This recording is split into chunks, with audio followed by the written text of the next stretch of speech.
दोस्तों, आदाब, सलाम, नमस्कार। आज के एपिसोड में हम बात करेंगे बिहार के एक और महत्वपूर्ण लोकसभा सीट गया के बारे में। यह सीट काफ़ी सुर्खियों में रही है, खासकर बिहार के पूर्व मुख्यमंत्री जीतन राम मांझी को लेकर। यहाँ से जीतन राम मांझी 3 बार अपनी किस्मत आजमा चुके हैं और हार का सामना उन्हें करना पड़ा है। इस बार भी वे एनडीए की तरफ से मैदान में हैं। हम तमाम पहलुओं पर विस्तार से चर्चा करेंगे, लेकिन सबसे पहले हम गया की ऐतिहासिक तथ्यों को जानने की कोशिश करते हैं और उसके बाद यहाँ के राजनीतिक समीकरण को भी हम जानेंगे। दोस्तों, गया काफी महत्वपूर्ण सीट है।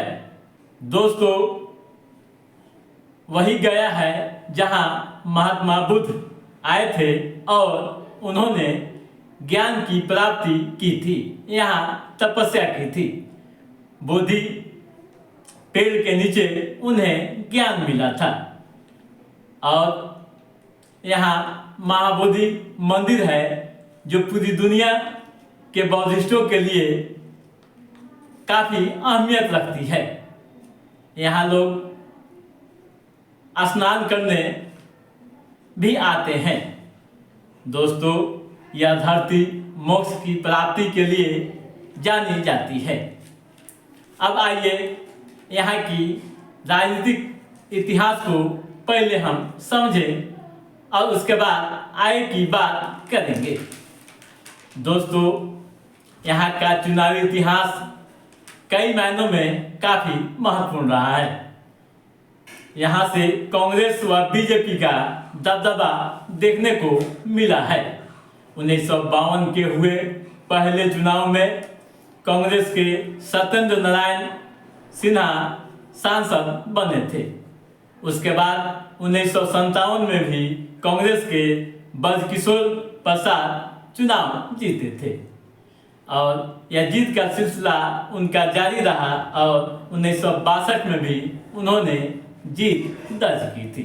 दोस्तों, वहीं 1967 के चुनाव में कांग्रेस से रामधनी दास मैदान में उतरे थे और चुनाव जीते थे। उसके बाद 1971 में जनसंघ के ईश्वर चौधरी चुनाव लड़े और जीते।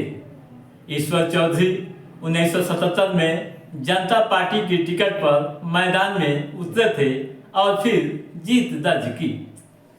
1980 में कांग्रेस की यहाँ दमदार वापसी होती है और जीत का परचम लहराता है।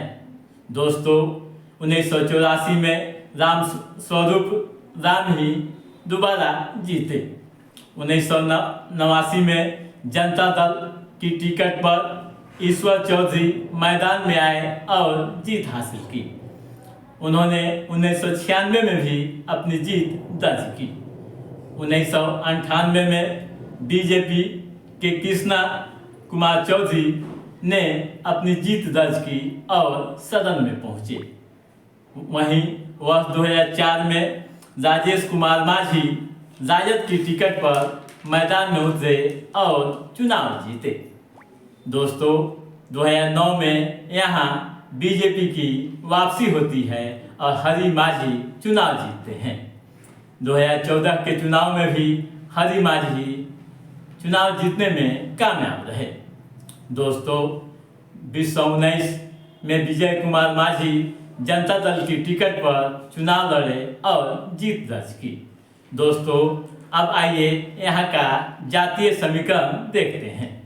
दोस्तों, यह सीट अनुसूचित जाति जनजाति के लिए आरक्षित है। SC ST के यहाँ 3 लाख मतदाता हैं, जबकि मुस्लिम मतदाताओं की संख्या करीब 2 लाख है।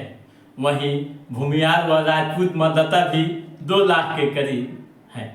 दोस्तों, इसके अलावा हरिजन, धोबी व कुर्मी मतदाता भी हैं जो निर्णायक रहते हैं। दोस्तों आपको बताते चलूं कि यह सीट यानी गया लोकसभा सीट पर चुनाव पहले चरण में होना है और नामांकन दाखिल किया गया है। दोस्तों आइए थोड़ा सा पहले इस जिले के इतिहास व इसकी पहचान को भी हम जान लें, फिर आगामी चुनाव की रणनीतियों पर चर्चा करेंगे। दोस्तों गया जिला जो है 4,976 वर्ग किलोमीटर में फैला हुआ है। इसकी आबादी यानी यहाँ की आबादी 43,91,418 है। 2,286 गांव हैं, जबकि 4 नगर पालिका है। यहाँ का महाबोधि मंदिर बौद्ध तीर्थयात्रियों के लिए विश्व धरोहर के रूप में प्रसिद्ध है। दोस्तों ये हुआ इस जिले की पहचान। अब आइए और आगे बढ़ते हैं, विश्व 24 के हालात का जिक्र करते हैं। दोस्तों जीतन राम मांझी एक बार फिर यहाँ एनडीए की तरफ से मैदान में है। उनकी यह अग्नि परीक्षा होगी। उनका मुकाबला आरजेडी के लोकल बॉय सरजीत से होना है। आपको बता दूं कि 1991 में मांझी कांग्रेस से लड़े थे और दूसरे नंबर पर रहे। उसी तरह से 2014 में जदयू से लड़े थे और तीसरे नंबर पर चले गए थे, यानी इससे पूर्व भी एक बार लड़े थे। इस तरह से 3 बार वे यहाँ किस्मत आजमा चुके हैं और हार का मुंह देख चुके हैं। 2024 का चुनाव परिणाम क्या होगा यह तो वक्त तय करेगा, लेकिन जिस तरह के हालात बन रहे हैं और परिस्थितियां बन रही हैं और जो समीकरण तैयार हो रहे हैं उस पर भरोसा करें तो इस बार का मुकाबला काफ़ी दिलचस्प होगा और देखने वाला होगा। इस सीट पर दिल्ली तक की निगाहें हैं। आपको यह भी बता दूं कि इस बार के चुनाव में राजद महागठबंधन की तरफ से सरजीत प्रत्याशी हैं। कुमार सरजीत वहाँ के विधायक भी हैं और पूर्व की महागठबंधन के सरकार में मंत्री भी रह चुके हैं। इसी तरह से एनडीए की बात करें तो इस बार हम भाजपा, जदयू व लोजपा एक साथ मैदान में हैं। आगे क्या होगा यह तो वक्त तय करेगा, लेकिन इतना समझ लीजिए कि इस बार का भी मुकाबला काफ़ी दिलचस्प होगा। तो दोस्तों आज के इस एपिसोड में बस इतना ही। हमारा ये एपिसोड कैसा लगा आप लाइक और कमेंट करके हमें ज़रूर बताइएगा। यदि आपने हमारे चैनल को सब्सक्राइब नहीं किया है तो सब्सक्राइब भी कीजिएगा, ताकि पॉलिटिकल गतिविधियों से संबंधित जो भी अप टू डेट है उसे हम समय समय पर आपके बीच पहुंचाते रहेंगे।